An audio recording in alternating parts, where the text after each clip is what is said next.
जय जय जय जय भीम, जय भीम, जय भीम, जय जय जय जय जय भीम, जय भीम, जय भीम, जय जय जय जय जय भीम, जय भीम, जय भीम। लड़ेंगे जीतेंगे, लड़ेंगे जीतेंगे।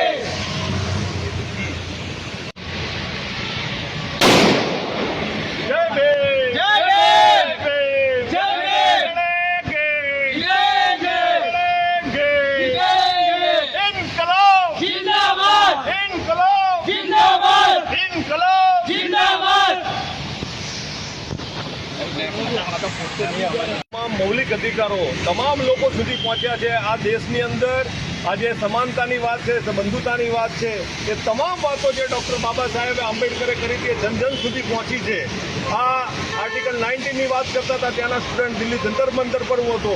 તમામ લોકો કોન્સ્ટિટ્યુશનની વાત કરતા હતા। કોન્સ્ટિટ્યુશને આપેલા મૂળ હાર્દ છે જે આ દેશની અંદર freedom, right to speech, right to equality, આ બધા જ જે મૂળ હાર્દ જે બાબા સાહેબે આપેલા સંવિધાનના માધ્યમથી તેની જીત છે। એક સામાન્ય માણસ પણ, કોઈ પણ વ્યક્તિ, કોઈ પણ મોટો વ્યક્તિ હોય કેમ ના હોય, આ દેશની અંદર જો એ ખોટું કરશે તો એને એની સજા મળશે જ। આ આપણા દેશનું સંવિધાન છે, આ બાબા સાહેબે આપેલા રાઇટ્સ છે। આ તમામ લોકો સુધી પહોંચાડવા હું તમામ લોકોને વિનંતી કરું।